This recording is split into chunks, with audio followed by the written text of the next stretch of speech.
Hello everyone. So இன்னைக்கு நம்ம ஈமோட after day care routine தான் பார்க்க போகிறோம். இன்னைக்கு ஆக்சுவலி நான் கொஞ்சம் லேட்டாக அவளை கூட்டிகிட்டு வந்துட்டேன். அதனால கொஞ்சம் கோவமாக பாவமாக மூஞ்சி வச்சிருக்கா. பசிக்கியா பசிக்கியா ஸ்கூல்ல என்ன பண்ண? ஸ்கூல்ல ஜாலியா இருந்தியா? ஸ்கூல்ல ஜாலியா இருந்தியா? டூ பிஸ்கெட்டா? மார்னிங் என் ஹஸ்பண்ட் வந்து காலையில் கொண்டு போய் விட்டுடுவார். அண்ட் ஈவினிங் வந்து நான் ஒரு 4 o'clock திருப்பி ஆஃபீஸ்லேருந்து வருவேன். வந்ததுக்கப்புறமா ஒர்க்கெல்லாம் என்னோடய ஒர்க் முடிச்சுட்டு சாப்பிட்டுட்டு அதுக்கப்புறமா போய் ஈமோ கூட்டிகிட்டு வருவேன். ஏன்னா அதுக்கப்புறம் அவன் கூட டைம் ஸ்பெண்ட் பண்ணணும். முக்கியமாக என்னை அதுக்கப்புறம் எதுவுமே பண்ண விட மாட்டா. ஸோ முன்னாடியே பண்ணிடுவேன். பாப்பா எங்கே போயிட்டு வரீங்க? ஸ்கூலுக்கு போயிட்டு வரீங்களா? ஸ்கூலில் ஜாலியாக இருந்ததா? விளையாடுனியா ஸ்கூல்ல? பிஸ்கெட்டா? சாப்பிடு. யாருக்கு தர? அப்பா. ஆஃபீஸ்லேருந்து வந்ததும் லஞ்ச் முடிச்சுட்டு பாத்திரம் எல்லாம் வாஷ் பண்ணி வச்சிடுவேன். அப்புறம் என்னோடய கவுண்டர் டாப், கேஸ் டாப் எல்லாத்தையுமே வந்து க்ளீன் பண்ணி வச்சுருவேன். ஈமுக்கும் பால் போட்டு வச்சுருவேன் அண்ட் ஹாட் வாட்டர் போட்டு வச்சுருவேன். ஸோ ஈமு வந்தோடனே ஃபஸ்ட்டு பால் கொடுத்துருவேன். இப்போ ஈமுமையும் ஸ்கூல்லேருந்து கூட்டிகிட்டு வந்தாச்சு.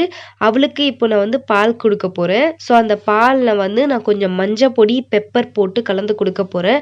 அவளை டே கேர்லேருந்து கூட்டிகிட்டு வந்தாலே அவளுக்கு வந்து இமீடியட்டாக அவளுக்கு கோல்டு இல்லை ஏதாச்சும் ஃபீவர் ஏதாச்சும் வந்துடுது. அது அவளுக்கு மட்டும் வர மாட்டுது, அது என்னையும் அஃபெக்ட் பண்ணுது. எனக்கும் கோல்டு ஃபீவர் வந்துடுது. ஸோ அதனால் அவள் டே கேர்லேருந்து வந்த உடனே நான் அவளுக்கு கொஞ்சம் மஞ்சள் பொடி, பெப்பர் போட்டு பால் கொடுத்துருவேன். அண்ட் ஏதாச்சும் பழம், ஸ்நாக்ஸ் ஏதாவது இருந்தால் கொடுத்துருவேன். இன்றைக்கி நான் வந்து ஃப்ரெஞ்ச் ஃப்ரைஸ் செய்ய போகிறேன். ஃப்ரெஞ்ச் ஃப்ரைஸ் வந்து அவளுக்கு ரொம்ப பிடிக்கும். ஸோ நான் அது எப்படி பண்ணுறதுன்னு உங்களுக்கு காமிச்சிட்டே செய்கிறேன். ஃப்ரெஞ்ச் ஃப்ரைஸ் ரெடி பண்ணலாம். இதுக்கு எந்த ஒரு ப்ரிப்பரேஷனும் தேவையில்லை. பட் ஷாப்பில் வாங்குற மாதிரி ரொம்ப கிறிஸ்பியாக இருக்கும். ஸோ நான் 2 பொட்டேட்டோ எடுத்திருக்கேன். அதை நீளமாக கட் பண்ணி வச்சுருக்கேன். கட் பண்ணி வச்சுட்டு உங்களுக்கு எந்த ஸ்பைசஸ் வேணுமோ இதில் நீங்கள் ஆட் பண்ணிக்கோங்க. நான் இப்போது ஒரிகேனோ, சால்ட்டு, பெப்பர் அப்புறம் கொஞ்சம் கார்ன்ஃப்ளவர் போட்டு ஆட் பண்ணியிருக்கேன். நெக்ஸ்ட்டு கொஞ்சமாக சில்லி பவுடர் எல்லாம் மிக்ஸ் பண்ணிவிட்டு ஒரு 10 minutes ஃப்ரிட்ஜில் ரெஸ்ட்டில் வைங்க. வேறு எந்த ஒரு ஸ்டெப்ஸ் அண்ட் ப்ரொசீஜரும் தேவையில்லை. பட் நம்ம ஷாப்பில் வாங்குற மாதிரி அவ்வளோ கிறிஸ்பியாக இருக்கும். ஈஸியாக குவிக்காக செய்யக்கூடிய ஃப்ரெஞ்ச் ஃப்ரைஸ். மணிக்கா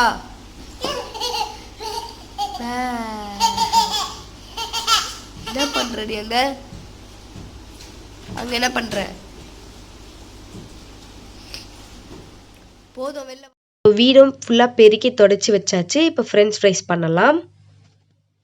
ஃப்ரிட்ஜிலேருந்து எடுக்கும் போது கொஞ்சம் தண்ணி தான் விட்டுருக்கோம். பட் அது பிரச்சனை இல்லை, நமக்கு கிறிஸ்பியாக தான் கிடைக்கும். இப்போ நம்ம ஃப்ரை பண்ணி எடுத்துக்கலாம். ஹஸ்பண்டும் வந்தாச்சு. அவருக்கும் எனக்கும் இப்போ டீ போட்டாச்சு.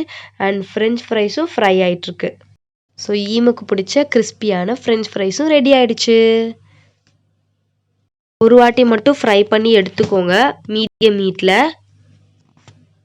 ஸோ பாருங்கள், மேலே நல்லா கிறிஸ்பியாகவும் உள்ளே நல்லா சாஃப்டாகவும் நல்லா வந்திருக்கு. சூப்பராக இருக்கா?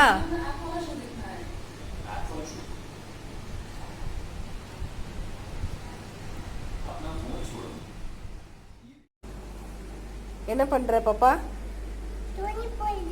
துணி காய வைக்கிறியா? Good girl. ஈஸியாக செய்யக்கூடிய இந்த ஃப்ரெஞ்ச் ஃப்ரைஸ் உங்கள் வீட்டில் ட்ரை பண்ணி பாருங்கள்.